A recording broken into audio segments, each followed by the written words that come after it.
Dans cette vidéo, je vais répondre à la question: faut-il un Mac pour créer des applications Apple, et notamment des applications iOS? Mais d'abord, si tu ne me connais pas, moi c'est Clément Golden, développeur iOS. Abonne-toi à cette chaîne pour retrouver plein de vidéos sur le sujet. Et du coup, faut-il un Mac pour créer des applications iOS? La réponse courte est oui, même s'il existe quand même des alternatives dont je vais parler dans cette vidéo. Mais premièrement, déjà, pourquoi il faut un Mac obligatoirement? La réponse, c'est Xcode, le logiciel qui permet de coder les applications, de les compiler et de pouvoir les envoyer sur l'App Store. Et donc malheureusement Xcode n'est que disponible sur macOS. Ensuite, maintenant, sachez que si vous n'avez pas de Mac pour l'instant, vous pouvez quand même commencer un petit peu à apprendre à coder, à créer des applications. Si vous avez un iPad, vous pouvez télécharger Swift Playgrounds. Ça vous apprend la logique de programmation sous forme de jeu. Sinon, vous avez des simulateurs en ligne sur navigateur qui vous permet d'écrire du code en Swift, le langage de programmation Apple. Mais bon, ça reste malheureusement très limité. Vous ne pourrez pas vraiment créer des vraies applications, avoir directement le retour, avoir directement le visuel sur ce que vous êtes en train d'écrire. C'est malheureusement pas l'idéal, mais ça permet de commencer. Avant de commencer, si vous avez déjà un Mac ou si vous prévoyez d'en acheter un, sachez que j'ai créé une école en ligne Appcademy qui vous permet d'apprendre à créer vos applications iOS et à les publier. Vous pouvez vous inscrire gratuitement, vous avez des dizaines de leçons offertes qui vous construisent des solides fondations dans le domaine. Donc surtout, n'hésitez pas à nous rejoindre en cliquant sur le premier lien dans la description de la vidéo. Et maintenant, si vous voulez acheter un Mac, eh bien lequel je vous recommande? Déjà, si vous avez un budget limité, vous avez une solution. Bon, ça reste une solution Apple, donc c'est pas donné non plus, mais ça sera toujours moins cher. La solution, c'est d'acheter un Mac mini. C'est une genre de mini tour d'ordinateur avec macOS à l'intérieur, et après, à côté, vous aurez à acheter votre écran, votre clavier, votre souris. Et donc ça revient beaucoup moins cher d'acheter un Mac mini que de directement acheter un MacBook, un ordinateur portable ou un iMac, un ordinateur de bureau Apple. Sachant que pour l'écran, le clavier, la souris, vous pouvez en acheter des pas trop chers, et après, petit à petit, à travers le temps, améliorer chacun de ces trois éléments. Maintenant, si vous avez un budget un petit peu plus élevé, je vous recommande soit de prendre un MacBook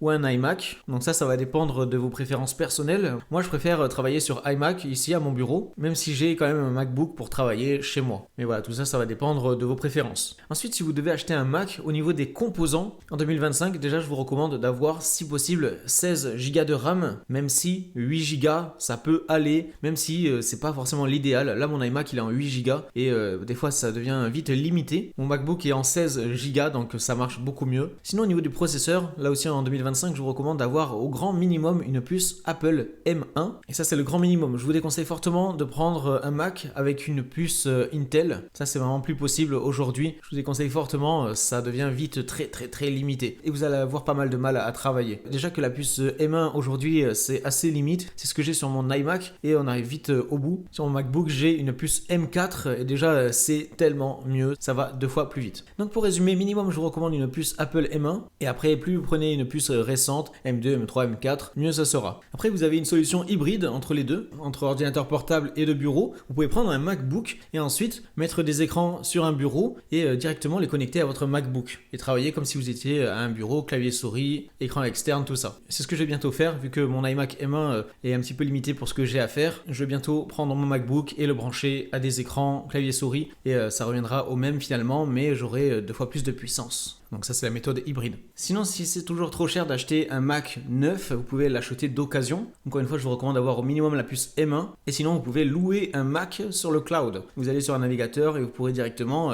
contrôler un Mac à distance en cloud, en streaming si vous préférez. Ça vous reviendra beaucoup moins cher, mais ça sera pas aussi réactif que d'avoir un vrai Mac. Mais ça peut être une solution en attendant. Et sinon, on arrive à la fin de cette vidéo. Donc pour résumer, avoir un Mac est indispensable pour créer et publier des applications Apple. Si vous n'en avez pas, vous pouvez quand même commencer un petit peu à apprendre, un petit peu à coder, mais ça devient très vite limité malheureusement. Et si vous avez un petit budget, je vous recommande de prendre un Mac mini neuf, voire d'occasion. N'hésitez pas à rejoindre Appcademy, premier lien dans la description de la vidéo. C'est gratuit et on se retrouve très bientôt pour une prochaine vidéo. Abonnez-vous à la chaîne et laissez un like. Allez, salut!